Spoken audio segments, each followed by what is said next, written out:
Welcome once again to the Influencers Podcast. We are here to see the influence of your life grow, that you have been equipped by your Father to be a victor. Hello, and welcome to the Influencers Podcast. I am your host, your co-host for today, Chrissy Cochran. I'm the Executive Director of Communications for CityServe, but I'm not alone today. I have a co-host, Christiane Devonsing. She is one of our producers and publicists for the podcast. And Christiane, I don't think you've ever been on this side of the podcast before, have you? Well, actually, I've been on it once before with Dave, actually. But I much rather and prefer to be behind the scenes and let you guys get the limelight. But I dragged you into it. Yes, but you know what? But it is fun to do this. And especially talking with our guest today, because I actually recently met him at a convention. And so it's just fun to be able to be on this episode with you as we talk with him. That's great. Well, I'm glad I convinced you to join us on this side, so we can have a good conversation with Matt. But I'm going to start off before I actually introduce our guest. I'm going to ask a question about a question. Okay, so have you ever been asked a question that you have not been able to forget? So that's the question to think about through this episode and for our listeners. But maybe it was a comment that has stayed with you for a while and even changed the course of your life. So think about that. But our guest today is here to share the inspiring story of a man who was asked one simple question. And I'm dying to find out what that question was. But from that question, it went on to transform his life and many lives around the world. So without further ado, we have on here Matt Bronlouis. Hope I said that right. But he is Oh, good. Awesome. He's a Grammy-nominated, award-winning producer and songwriter, the author of August Adams Thrillers, and is currently producing his first feature film. He is born in Dallas, but raised in Kansas, attended Greenville University, where he helped form the band Jars of Clay. I know I was a really big fan, Jars of Clay. And after leaving the band, he began producing and songwriting full time. So Matt currently resides in Nashville, Tennessee with his wife and 3 children. Matt, welcome to the Influencers Podcast. Hello, hello, hello. We're so glad that you're here with us. Good. We're so glad that you're here with us. So just to start, why don't you just tell us a little bit more about you and your life growing up that really just led you to where you are today? Yeah, sure. I was born in Dallas, Texas, raised in Kansas, as you kind of said there. I grew up on a wheat farm, like a tiny little wheat farm, middle of Kansas. Everybody always asks me, like, where in Kansas were you? And they think I'm going to give like a city name that they might recognize or something. That doesn't happen. I usually like show people my hand and say, like, I lived here. We were like miles away from the literal center of the continental United States. So we used to joke like I was from the literal middle of nowhere. So grew up there, had some, my parents were very creative, got into some creative situations with bands and music and different things that I was really enjoying. Ended up going to Greenville University. Back then it was called Greenville College. Greenville University. And met up with some guys, Dan, Charlie, Steve. Charlie was my roommate. Dan and Steve were in the room next door, and we started, it was most of our sophomore years, we started Jars of Clay. We recorded a lot of the first songs right there. It's funny, just like right before this, like an hour before this, I was on another Zoom. And a buddy of mine was with Dan. And it's funny, it's like, we're still really good friends today. We're of course real busy, so we don't get to see as much of each other as we'd like. But it is really fun to see those guys still today here in Nashville. And yeah, after the band, that kind of got me here to Nashville, Tennessee. And I've been working in the music industry and other parts of the entertainment industry ever since. That's great. Now, Matt, so Yeah. you've moved on from the band and you've been involved in all kinds of other things. You're focusing a lot on songwriting and so on. And I hear you're doing a movie right now. Yeah. Working on a movie. So we'll talk a little bit about that as well. Okay. We want to ask you a little bit about that a little later. But I want to ask you, let's get to that burning question that Christine mentioned. So you have this new book that's based on that burning question that you co-wrote with Eric Wilson. And it's the story of Everett Swanson, who was the founder of Compassion International. And the question, which is the title of the book that he was asked, is drum roll. What are you going to do?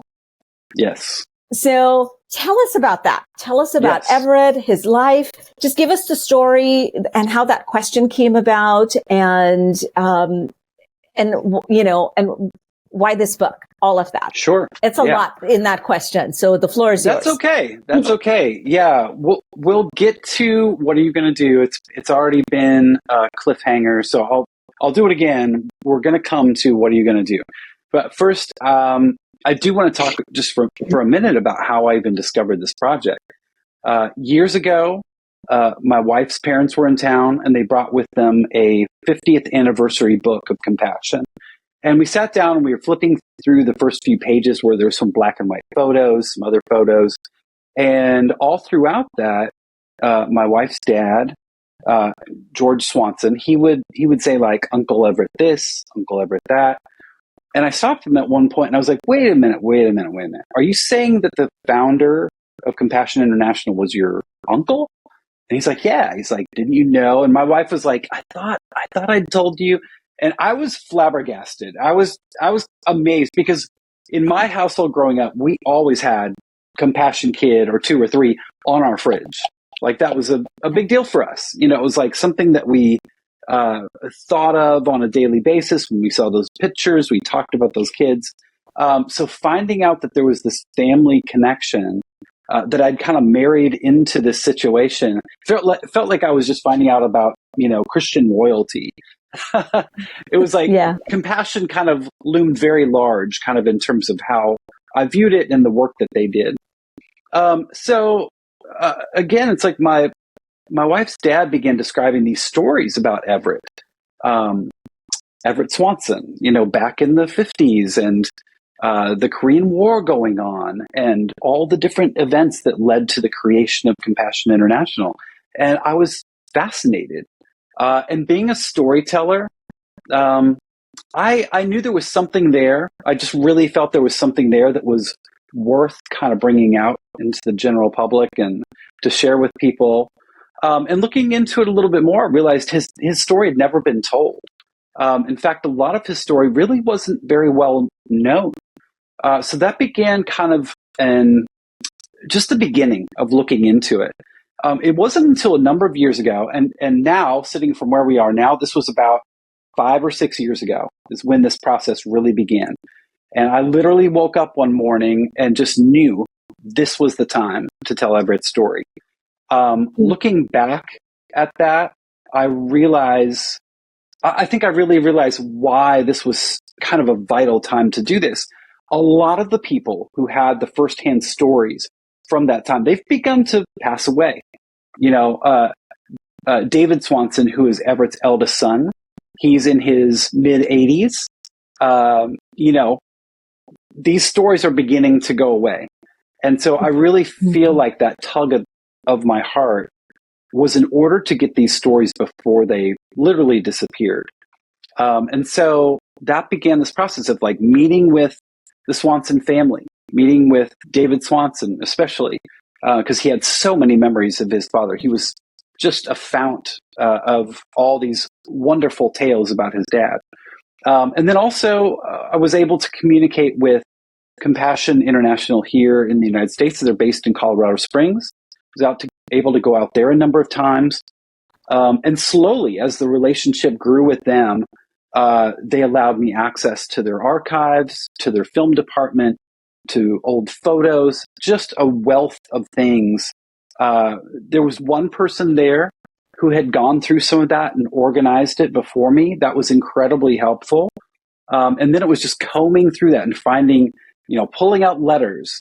There was a little journal that he'd wrote in, like the different numbers from the early 50s when things were first starting, like spent $50 on this, $40 on this, here's some sponsorship money coming in here. It was just really amazing to see these early artifacts and dates and calendars and receipts and just all the different things. And again, these letters, things that he was telling people about as all of this was happening in real time for him. And it's different than today. It's like now we have digital records of everything, right? It's like you could go back and look on Facebook and see exactly what you were probably eating on January 1st of 2007, or I don't know how far back it goes, but with Everett's life, it wasn't that simple. I needed to go to a lot of different resources in order to gain some of this knowledge. And it wasn't just here in the United States. It also was about Korea. Korea became very important, vital to telling the story. There were some people at Compassion that were able to connect me with Compassion Korea. The office there was incredibly helpful. I ended up hiring a researcher because this was during the pandemic. So I unfortunately was not able to go over. It was very difficult to get into Korea during the pandemic. But I was able to hire a researcher there, Jun Young Jung, who was like extremely helpful with like new interviews, talking to people who had met with Everett or had been at the orphanages, all these different things. And that became another just fount of stories and information and all these different things that were so important to the telling of this tale. And so that kind of leads us to where we are today with I need to pause for a moment and talk about Eric Wilson for just a second. So I was in the researching process. This was probably in year 1.5 or 2, a couple of years into the research. And Eric's been a dear friend for years and years. He's a tremendous writer. He's put out lots of books. I mean, he's a true pro. And he was the first person that sprung to mind when I was thinking about this book. So we had kind of a chance encounter that I won't say is chance at Starbucks, ran into him, and I was like, hey, I've got something I'm thinking about. He was like, yeah, I'm looking for my next project. And I was like, oh, this has already been planned. It was kind of already in motion before I even saw him that day. And that's how so much of this process has felt. And so Eric and I began this journey. I mean, this book went through multiple drafts, so much research. The notes in the back of the book are you'll just see line after line after line of like all the different resources we utilized. And Moody Publishers were really tremendous in terms of vetting those things and verifying things. And we just wanted to make sure that there was a lot of protection around this and that there was a lot of thought put into this because we felt like this was maybe the only chance that we'd have to tell this story. This might be the only book about Everett Swanson that ever comes out. Maybe there's one in the future. Maybe somebody will feel inspired to go even deeper and find out something more. But we knew that there was a high likelihood that this was kind of our one shot. And so we just wanted to make sure that we put everything into it that we could. Okay, so what can you tell us about Everett and his early life? I mean, I don't want to give away everything from the book, but what can you share? Yeah, sure. No, I'm happy to. And I feel like the book, hopefully does a really good job of kind of outlining all these things. And it's not just, it's not a dry book. It's not just like a list of dates and things. It really is the story of his life. It's how he was compelled. It's how he found his passion for this. Because so we're coming back to this question, right? What are you going to do? And I'm going to get to that in just a moment. One of the really important things to me, though, was what created the person that when asked that question, Everett, from that point on, his life radically changed. So something had to precede that. What happened in his earlier days that made the man that he was? So just to speak to that for a moment, he was raised mostly in Sycamore, Illinois. Funny if that's actually where my wife's folks live now. They've lived in other places, but they live there now. So I've actually continued to go back to Sycamore. And my wife's dad's been amazing with like continuing to show me spots. And it's like, Everett went here and did this, and Everett's folks did this, Emil and Emma were his folks. And it's like, they were tenant farmers. Emil Swanson, Everett's dad, was a tenant farmer there in the area. And so, I've seen like the fields that he actually worked with and things. So that's been amazing. Everett grew up in Sycamore, Illinois, but then he finds himself a little later on in Chicago. And that's really where the ministry kind of side of things begins to develop. He was a pastor in Chicago for a number of years, 5-6 years. He was married. Just before that, it's like his wife, Miriam, who's a very important part of this story as well. She's integrated into everything that's going on. She's very important to Everett in terms of him. You got to think about like all the conversations that were being had at home about this that was going on. So let's get to it. Let's get to like what happened. So Everett's this preacher in Chicago, and he feels like he's being led to leave that and to go back into speaking of some type. At the time, he'd been doing some tent ministry type things, like kind of these revivals that you've seen from back in like the 40s and 50s, and even earlier.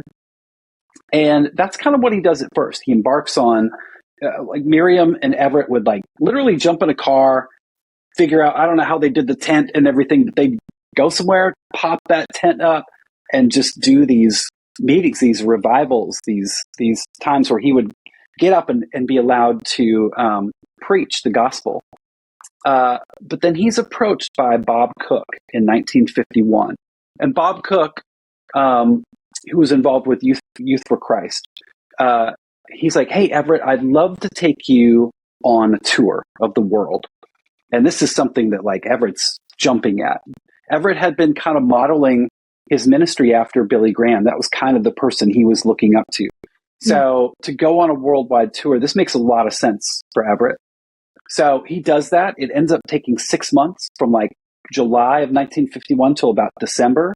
He's out doing that. While he's in Tokyo, though, he walks into this washroom in a YMCA, and he hears a guy whistling, and he's whistling a hymn. And he walks over to him and he says, hey, you're whistling my tune.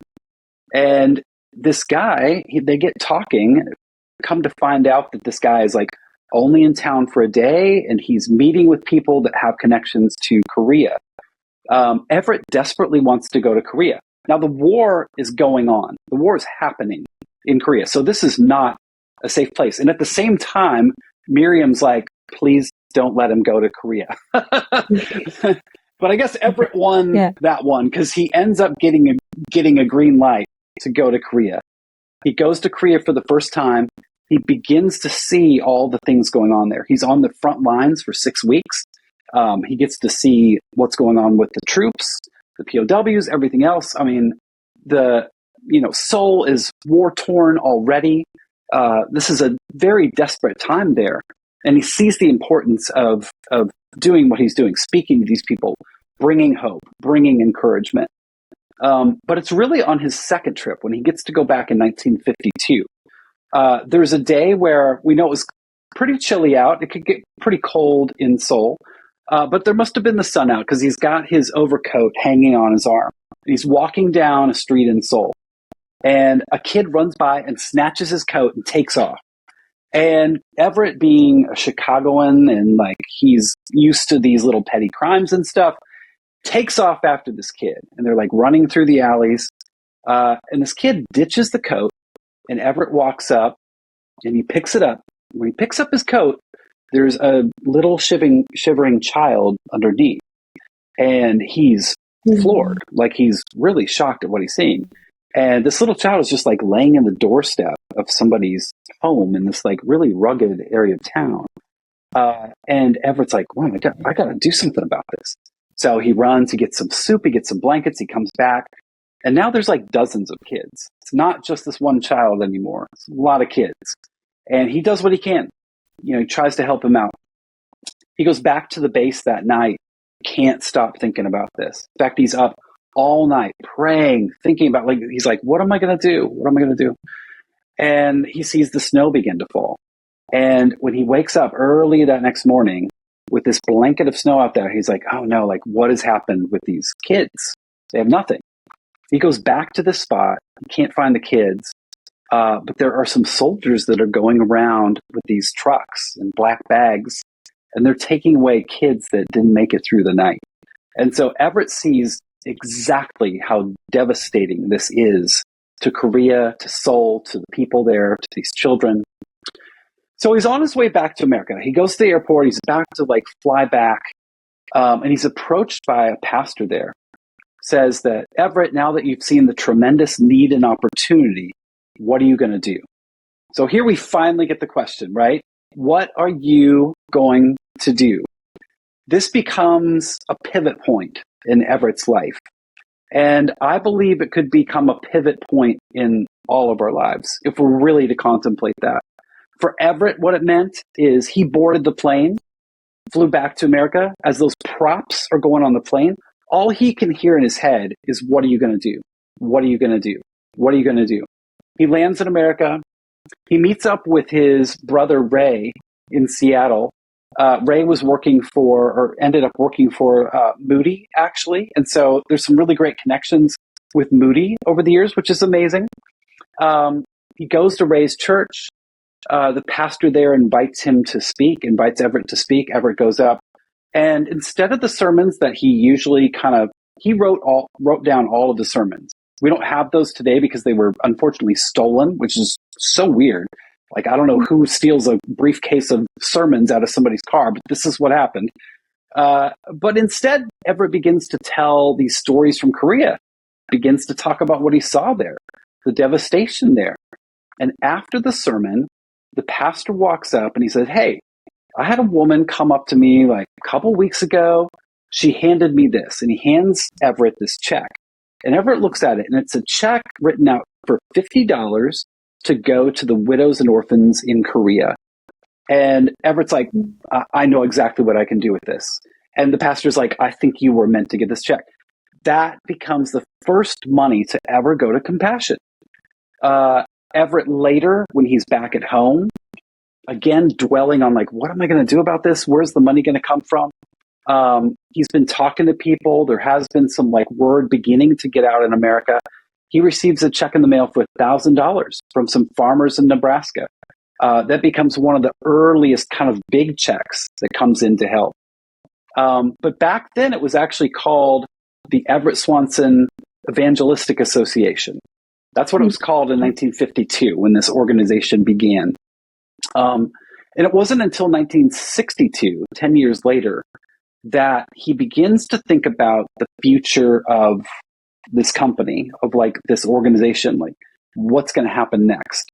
And he writes actually in a letter in 1962, describing kind of all the reasons why there needs to be a name change. And as was kind of shared earlier, this is something I've really been thinking about a lot lately. And I think it connects to this, what are you going to do as well? In promoting this book, I've been going around, and this is what happens so much in this world, right? There's all this promotion. And Everett had been promoting his organization, his association, as it was called.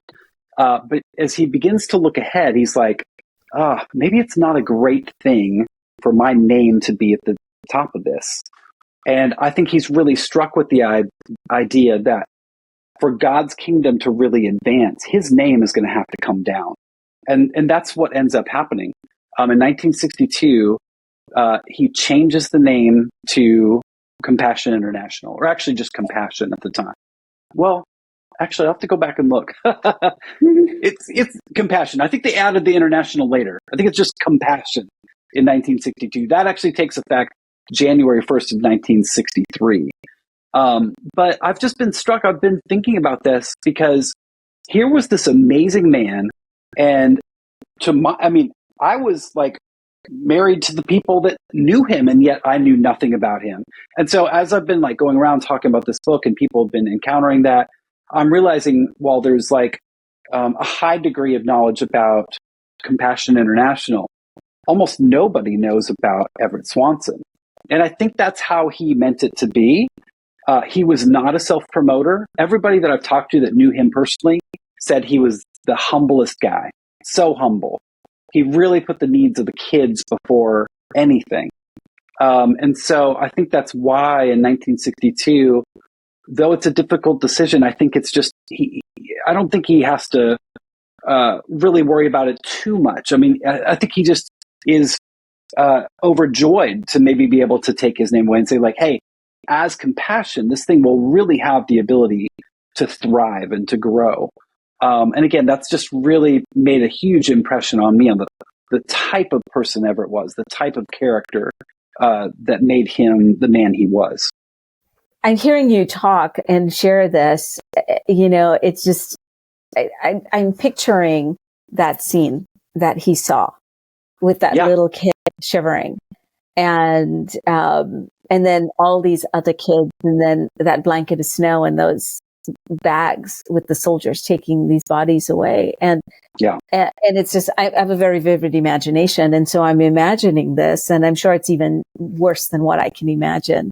And, to have that playing in your mind and, to come back and it's, and I think when you see something like that, how do you make people see that and understand that when they've not seen that firsthand? And so I'm sure for him, when he was coming back and that's playing in his mind, what am I going to do? And trying to, how do I get this message across? And get people to get a vision for what it is I'm going to do. And then of course, starting the organization, but with that, they had to have been obstacles for him in the way. As far as, getting people to buy in to that. What did you find as you were researching this story about how difficult was it to get off the ground? Yeah, it was. I mean, I think it's really important to remember the time period.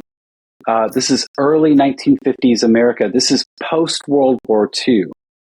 This is the time when it's like kind of everybody wanted to forget about these huge, these immense worldwide problems.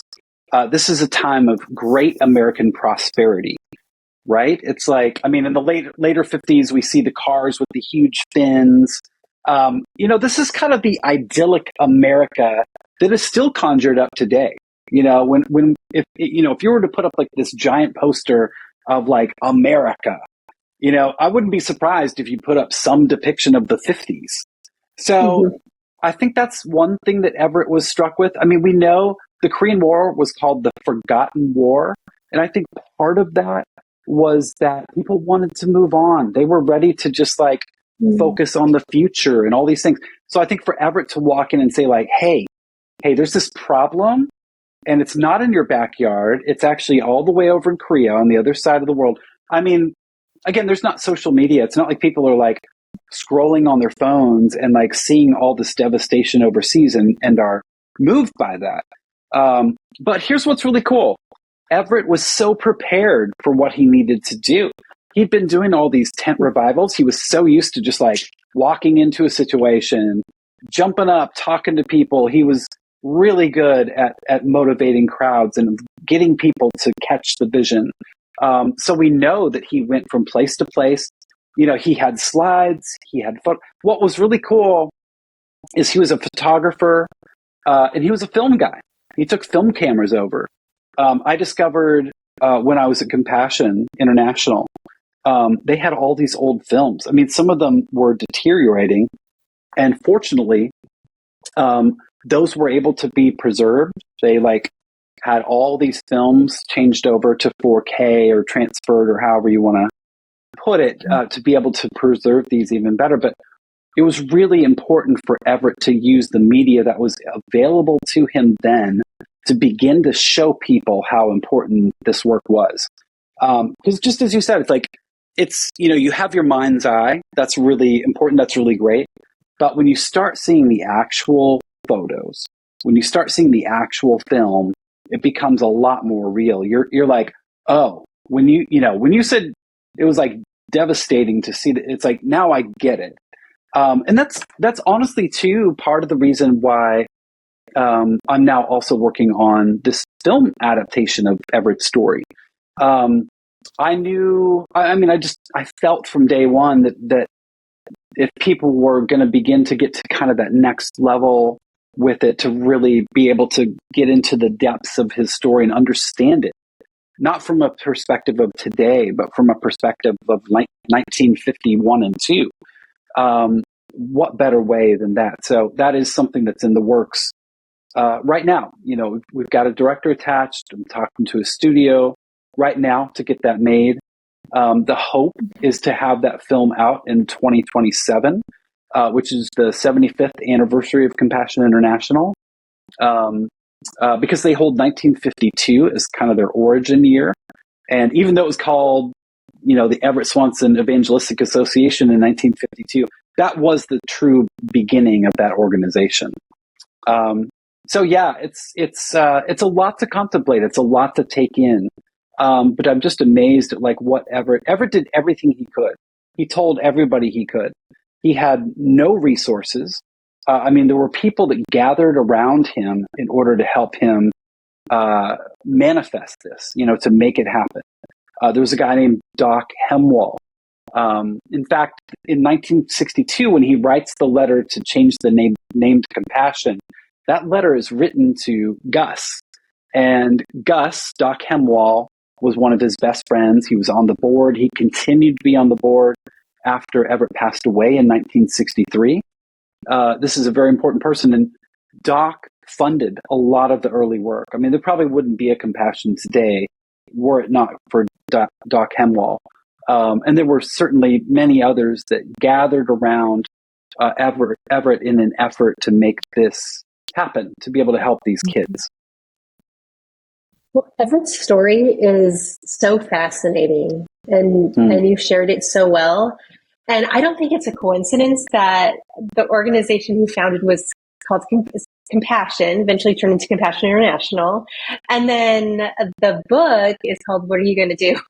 What are you going to do? Because being compassionate is not just about feeling sorry or sympathy for someone's hardship or what they're going through, but it's moving you to action, So when he was asked, what are you going to do? He was so filled with compassion. And I think that kind of leads me to what I really want to ask you is about the message for us today. I'm fascinated by Everett's story, but what does that mean for us, even as believers and influencers for Jesus?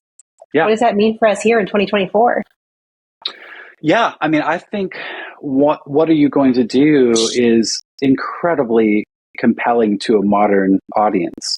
And I think too, when Everett was asked that then, he was already being moved by what he'd seen. And we've got to, when we're encountering that question today, it's because of what we will encounter, in life. It's and that might be as small as helping the woman outside of the grocery store with some groceries. It can be something much larger. But this, what are you going to do question, I'm sure it comes up daily for us. We just sometimes don't see it. We miss it. I've thought about this so much. It's all the different times when I've just missed it, and I think too, I love what was asked of Everett, along with this, what are you going to do? The first part of that question is, now that you've seen the tremendous need and opportunity, the need to me made sense. When I saw that, I was yeah, these kids that he saw, they needed so much, right? They needed shelter, they needed food, they needed love, they needed education, all these different things. But then he also said, now that you've seen the tremendous need and opportunity, And I just like, I mean, I remember when I first saw that question, it took me months to like begin to puzzle out what that really, really, truly meant. Like to feel it in myself. Like, what did that mean to have this be an opportunity? And I realized like, oh, this was an opportunity for Everett to connect with this incredible problem overseas. Like these people that he didn't know. It's not like he went over to Korea and knew the Korean language. He didn't know the language. He didn't know the customs. He didn't have the money really to do. I mean, he had none of the resources that you'd think you'd need to have. And I think that's something that we contemplate, I think today, or at least I do. And I would think others do as well, is like, well, I'm not equipped, right? It's like we encounter a problem where we're like, well, somebody else is going to need to solve that because I'm not equipped for it. And I think what Everett's question does is make us realize it's like, oh, the equipping will happen. We just need to act first. We need to act in faith that the equipping will happen, that people will come alongside, that there will be resources somehow. I mean, there's so many stories that are so incredible of Everett going to these different organizations, these different orphanages in Korea. He would hear about an orphanage that didn't have what they needed. And they would be, at their wits' end. They would have nothing. And they'd have all these children. They're like, what are we going to do? Everett comes to the door. The orphanage leader would hear the knock, open the door. Everett be like, can I come in and just see what you're doing? He would walk in. He would take a tour. And then he'd ask, like, well, what do you need? Like, what do you need to kind of move forward? And they would let him know. And then he'd disappear. And you'd see these stories about these orphanage leaders who would say, I didn't know if he was going to come back. Here's this crazy American that showed up, like, who knows? And then 2 weeks later, all of a sudden, like, money would start flowing toward them. Resources would begin to come. This wasn't from Everett's pocket. This was him going back to America, talking to people, talking eventually to sponsors and saying, hey, how can we mobilize? How can we gather what we have here and begin to send it overseas in order for those people to help with this situation? And that brings up one other thing that I really wanted to bring up as well is because I think you hear about all these kind of white savior stories, and that's some lingo that comes up, and I was concerned about that. I was concerned like, oh, is this not going to look very great when I look back at how Everett operated? No. I mean, what was so amazing and so kind of modern thinking of him, he states many, many times that it's like the people who knew best what to do in Korea are Koreans. And he's like, we need to go and be able to support the Koreans who are already working there. There's already orphanages. We need to come and be able to support that. And I think that was like, just so important to Everett to not come in and replace, come in and dismantle things that were already working. He saw that they just needed resources. And he knew if he went back and told this story in the right way, that people would be so compelled that they'd become sponsors. And we're talking about like $4 or $5 a month to begin with. It's a lot more today. And it needs to be because the need is so much more. Right. And it just costs so much more. But it was $4 or $5 a month. He figured it out. So yeah, back in the day, you would have been able to sponsor a kid for $4 a month and send letters and send gifts. And that's how they did it. That's how they did it from day one. His story is so inspiring. Mm-hmm. But tell us, as we wrap up, I've really loved having you on today and just hearing all of this. I didn't know about this. I didn't know how Compassion International got started, but where can we find this book? And also, where can we connect more with you? And also, you've already talked a little bit about the movie. Where can we find out more about that? Yeah, there will be more information about the movie coming up soon. I can't say too much because, like I said, we're kind of in the middle of talks and figuring everything out. But I'm hopefully going to have some big announcement about that later in the year. The book is available basically everywhere. Amazon's kind of an easy place to get it. You can also get it directly from Moody if you go to their website. And then pretty much anywhere where you regularly purchase books, Barnes & Noble, all the other kind of resources. Trying to think. I feel like you said one other thing. Just where can connect with you? Yes. I'm not on social media too much, but I do have Instagram. I do have Facebook. I do have those things. And And I love to connect with people. I mean, you know, my greatest joy is when I'm able to get in a room with some people, you know, or sit down and get some coffee with some people. But sometimes that's difficult. And so I always, if you're listening to this and you want to reach out, you've got questions, you want to find out more about things, whatever, I'm so willing to connect in whatever ways are possible. Well, it's been a joy. Go ahead. Yes. Oh, thank you. It's just, as Christy was saying, it's been a joy, and it's so inspiring to hear this story and just your obvious passion for this. I'm like, we could talk to you for hours and ask more and more and more. But of course, we're limited. So thank you for joining us today. Oh, thanks so much. I mean, any opportunity I can have to talk about Everett, to talk about compassion, I love it. I love it so much. And Christiane, we're going to be hearing that question all day long now. What are you going to do? Right? What are you going to do? That's right. What are you going to do? It'll be ringing in our heads. Okay. Well, thanks so much, Matt. Have a great day. Thanks for joining us. Thanks so much. We hope you enjoyed this episode of the Influencers Podcast on the Charisma Podcast Network. If you enjoy our content, we would love for you to subscribe and have the opportunity to tune in to future podcasts. You can follow us on all social media platforms at the Influencers Podcast Official. You can stay up to date, hear more inspiring content, and unlock your full potential as an influencer. Remember to use your influence to create lasting change that draws the world closer to Jesus.